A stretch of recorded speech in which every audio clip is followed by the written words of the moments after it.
Good morning. Today we are going to talk about blockchain.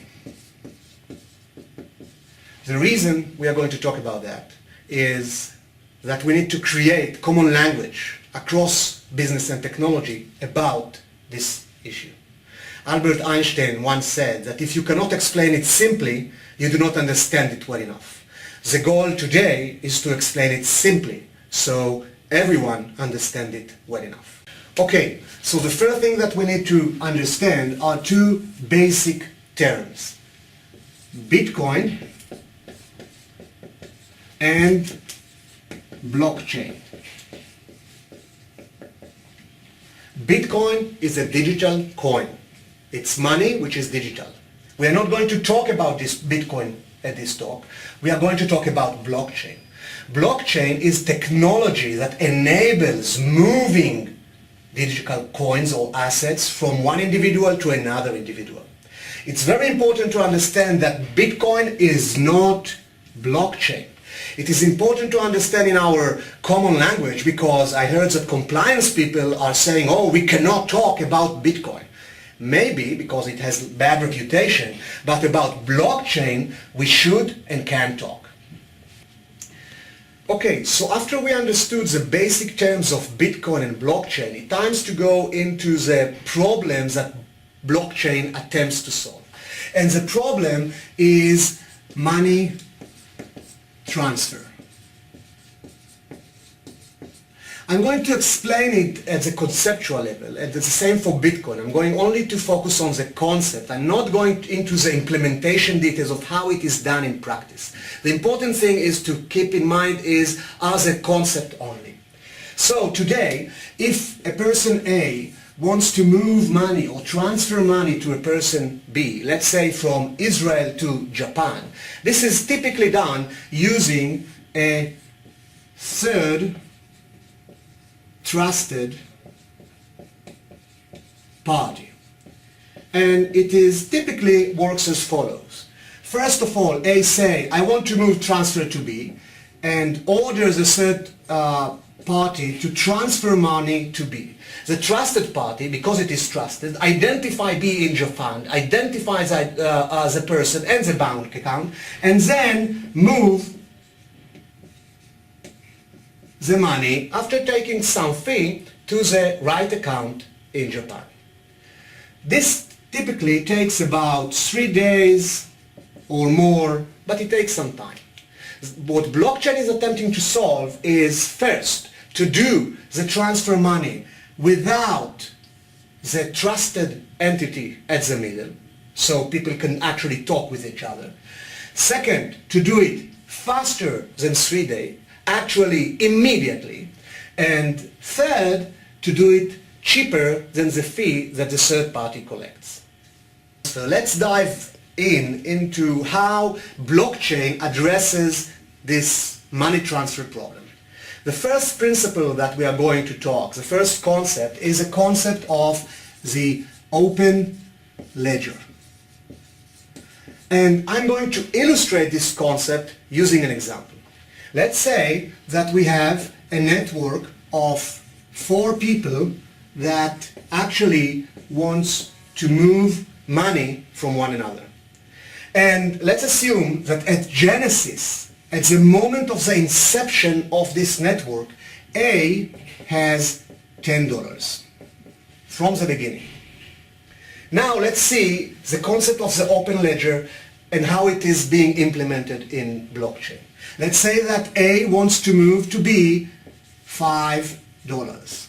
What is going to happen is that we are going to add a transaction, A moves to B $5, and we are going to link it into the already existing transactions.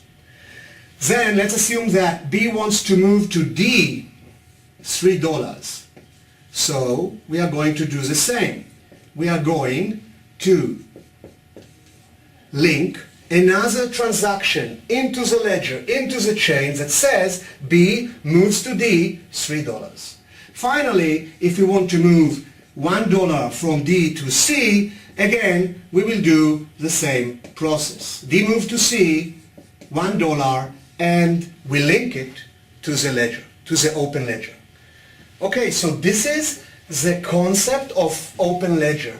It is essentially a chain of transaction, and this is one of the reasons that this is called blockchain. I'm not going to talk about the blocks. These are implementation details which we'll leave aside for a moment, but this is a chain of transactions that is open and public to everyone.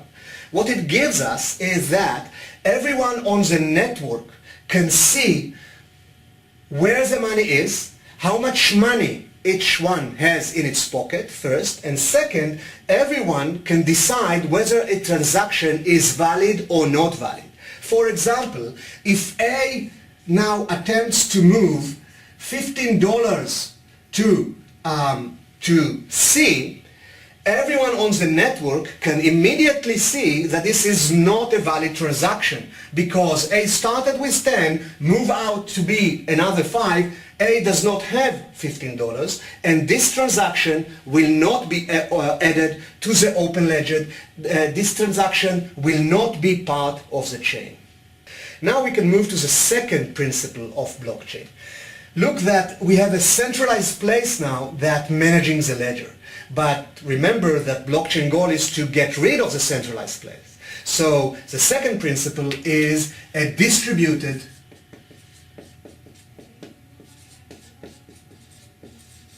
ledger, which means blockchain is going to take the centralized one and to distribute it across the nodes in the network, which means D, for example, can have a copy of the ledger and can hold it in his node. A can do the same and have a copy of the ledger. And anyone else that participate in this network can hold the ledger, can hold the chain of events that happens. Now, what we got is that the ledger is distributed, and essentially we don't need anymore the centralized place that holds the ledger. We achieved the goal, we got rid of the centralized trusted party. However, we created another problem or a new problem.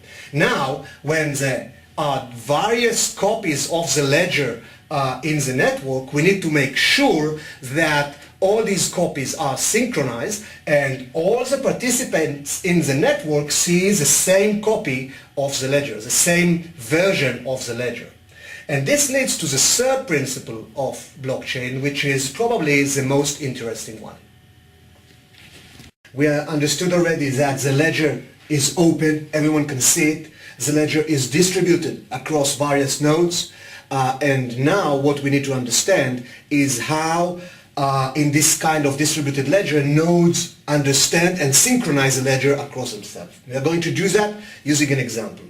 Let's say that B wants to move to C $5. What B is going to do? B is going to publish and broadcast this intended transaction to the network. Everyone in the network will see immediately that B wants to move $5 to C. This is an unvalidated transaction. It is not getting yet into the ledger. In order to get into the ledger, we need to understand the concept of miners in Bitcoins. Miners are special nodes which can hold the ledger. In this case, let's say that D and A are miners. Miners are going to do the following thing. Miners are going to compete among themselves who will be the first to take this transaction, unvalidated one, and be able to validate and put it into the ledger. The first miner that will do that will get a financial reward. In this case, Bitcoin. Let's try to understand what it means to win the competition. In order to be the first that is able to take the transaction and add it to the ledger, a miner needs to do two things. First thing, needs to validate the new transaction. This is easy. The ledger is open and you can immediately calculate whether B does have the funds in order to make the transfer. This is easy. The second thing that a miner needs to do is to find a special key that will enable this miner to take the previous transaction and to this previous transaction lock the new transaction. In order to find this key, this miner needs to invest computational power and time because this search for the key is random. The miner is repeatedly guessing new keys until it finds the first key that match this kind of a random puzzle. The first one that will do that will get a financial reward. Let's see how ledgers are synchronized across the network. D, a miner, was able to solve the puzzle and be able to take this transaction and add it to its own ledger. What D is going to do now is going to publish the solution to the entire network, to broadcast it to the entire network, which means he will say, here is a validated transaction and here is the lock, here is a key that enables everyone on the ledger, on the network, to take it and add it to their own ledgers. What all miners are going to do? A, for example, see that this transaction is already validated and can be added to the ledger, which means there is no point in trying to resolve this transaction and get a reward. A will immediately take this transaction, add it to its own ledger, and will look for another transaction to work on and hopefully to get the reward next time. Let's try to summarize what we do, or what we did, or what we learned.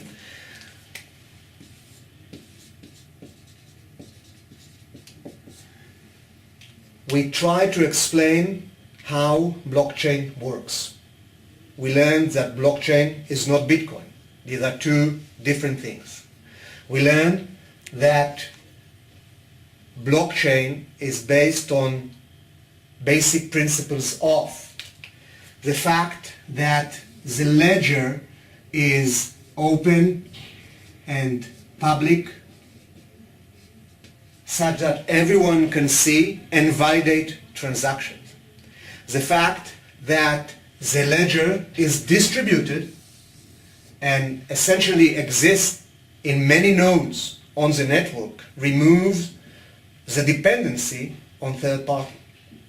We learned about the concept of miners who are special nodes in the network, that their role is to validate transactions and add them to the ledger. We touched only the fact that the economic incentive of miners essentially ensures that collectively they agree what is the official ledger that should be used by everyone. We need to remember, and I really ask you to remember, that this explanation is very simplistic. It's only about the concepts and ideas behind blockchain. The implementation itself is much more detailed and complex and answers probably a lot of questions that you already have. Thank you very much.